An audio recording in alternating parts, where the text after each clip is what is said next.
I want to start with two dates because the distance between them is only 83 days. On the 6th of May this year, a company that had spent most of a decade mining Bitcoin in Texas signed a 15-year lease on a data center that has not been built yet. On the 28th of July, a different former mining company signed a 15-year lease with AMD. And in between those two dates, a third one signed a 20-year lease with Anthropic. Add up only the capacity inside those three agreements, and you land at roughly 1,600 megawatts of computing load, all of it committed by companies that used to be judged on how much Bitcoin they produced. But the thing that surprised me was not the size of the numbers. None of these companies got bought. Every one of them got leased. Come and join us in the Motion Room, our Discord, because this community is genuinely yours to build in. You land straight in the newsletter channel, where one newsletter goes out every Friday. Daily announcements, hackathons, and job postings run alongside our charts and data research. Early access is where these videos land before they go public. So to understand why any of this happened, you have to meet a man who was building power plants long before Bitcoin existed. His name is Paul Prager, and his story does not begin in crypto at all. In 1990, he founded an energy company called Wulf, which is 18 years before the Bitcoin white paper was published.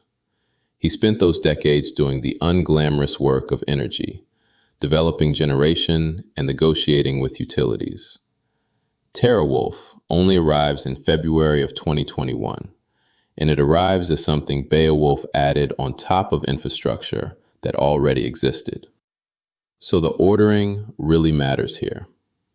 TeraWulf is an energy company that took up mining, rather than a mining company that stumbled into energy.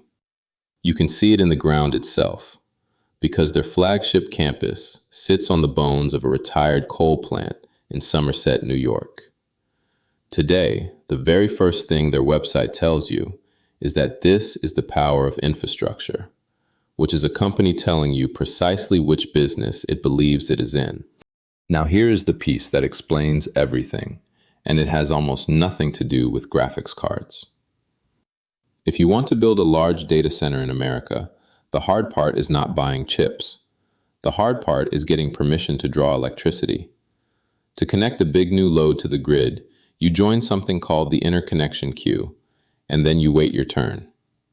According to the work Lawrence Berkeley National Lab publishes on that queue every year, a project coming online recently spent about 5 years waiting, where the same process took under 2 years back in 2008. And the queue itself has become extraordinary because there is more generating capacity standing in line today than the entire installed fleet actually running in the country. So think about what a Bitcoin miner quietly accumulated while everyone was arguing about hash rate. They hold a signed agreement with a utility, a substation that is already energized, land beside transmission, and years of operating history with the grid operator. You cannot buy that with a bigger check, because the thing being sold is time. Which brings us to the project our requester actually asked about, a campus called Beacon Point. It sits in Nueces County, Texas, on roughly 521 acres, with a 1,000 megawatt interconnection agreement already in place with AEP Texas. On the 6th of May, Hut 8 leased the first phase, 352 megawatts of critical computing load for 15 years.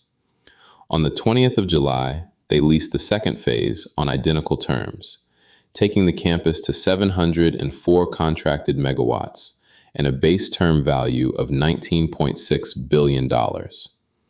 Notice that 704 sits inside 1,000, because critical computing load is only the slice that reaches the machines. The campus is being built to NVIDIA's Omniverse DSX blueprint, the open reference design for gigawatt-scale AI factories that Jensen Huang introduced at the Washington keynote. And here is the detail I loved. When rack densities in that blueprint went up, Hut 8 redesigned the data hall to be 57% larger, on exactly the same land and exactly the same interconnection. The power was already spoken for, so they simply put more computer inside it. So the obvious question is who that tenant actually is, and Hut 8 has never once said the name.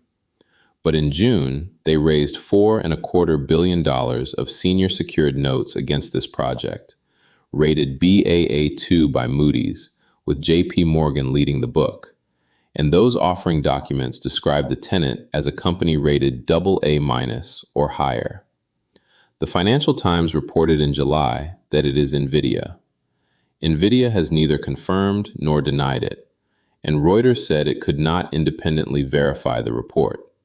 So we will hold it exactly there. Now I want to draw a line that almost nobody draws, because these companies are not all in the same business. Some of them are landlords, and some of them are operators, and the difference genuinely matters. A landlord builds the shell, signs a long lease, and collects contracted rent for 15 or 20 years. Hut 8 does that, and so does Core Scientific. IREN decided to do something considerably harder. They own their land, they built their own substations, and their homepage claims 5 gigawatts of secured power across 6 locations. But IREN does not simply rent you the room. They buy the graphics cards, they run the cloud, and they sell you compute by the hour. In November, they signed a 5-year contract with Microsoft worth about $9.7 billion, with a 20% prepayment attached. And 8 days ago, on the 13th of August, Microsoft accepted the first 50 megawatts of that build at Childress, Texas, and NVIDIA granted them exemplar cloud status on the GB300 platform. TeraWulf sits somewhere between those two models. Anthropic signed a 20-year lease with them in July for about 400 megawatts in Hawesville, Kentucky, worth roughly $19 billion across that initial term. So it really comes down to rent or revenue. Those carry different margins and different risks, so you should always know which one you are looking at. So if this is such a natural fit, why has it taken years? Because a mining shed is not a data center. A Bitcoin miner is essentially a room full of fans, and it is perfectly content being switched off whenever the grid gets tight. An AI training hall is the opposite animal. Look at NVIDIA's own digital twin from the DSX launch, and you can read the rack telemetry straight off the screen, with individual racks sitting around 95 kilowatts and coolant temperatures monitored continuously. You cannot move that much heat with air, so you have to plumb liquid directly to the chip. Which brings me to the company our requester added at the end of his post. Keel Infrastructure is what Bitfarms became.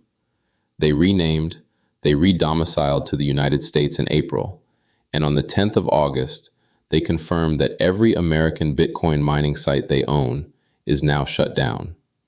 They still mine in Canada and they still hold Bitcoin, but the American sites are being cleared for compute. They are carrying a 2.2 gigawatt pipeline across Pennsylvania, Washington, and Quebec, and revenue fell by half because they walked away from the business paying the bills. I want to be straight with you about where they stand. 3 priority sites are close to fully permitted, with tenants negotiating at each one, but there is no signed, named tenant yet. That is simply the honest picture. Which finally brings us to my favorite story in this whole sector, because it is a story about a vote. Core Scientific had agreed to be acquired by CoreWeave in an all-stock deal worth roughly $9 billion, and their own shareholders voted it down. They looked at what the company owned and concluded the assets were worth more leased than sold.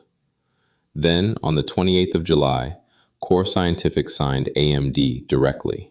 That agreement covers 529 megawatts of critical computing load across Texas, Oklahoma, Alabama, and Georgia, running on 15-year terms with 3 5-year options behind them, and AMD holding a reservation right on nearly 2,000 more megawatts through the end of 2028. Across everything the company has now contracted, total revenue sits north of $24 billion. So the shareholders who turned down $9 billion were reading the same thing everybody else has since noticed. When power is the constraint, whoever already holds it does not need to sell the company. They only need somebody to sign. So what do you actually do with all of this?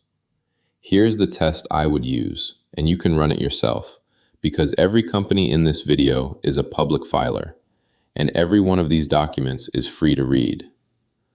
When you see a headline about a miner pivoting to AI, check 3 things before you trust the megawatt number.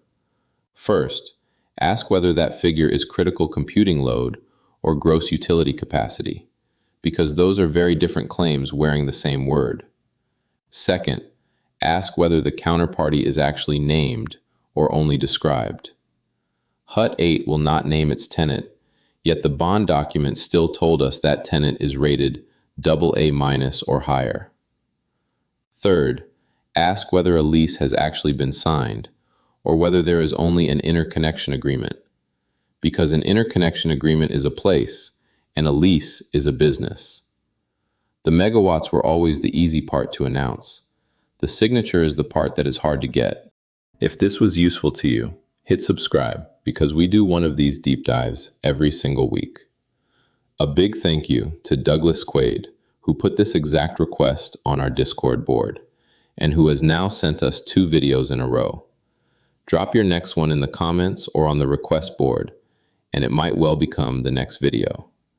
You can also grab the free weekly newsletter at information-in-motion.subscribepage.io. Thank you for watching, and I will see you in the next one.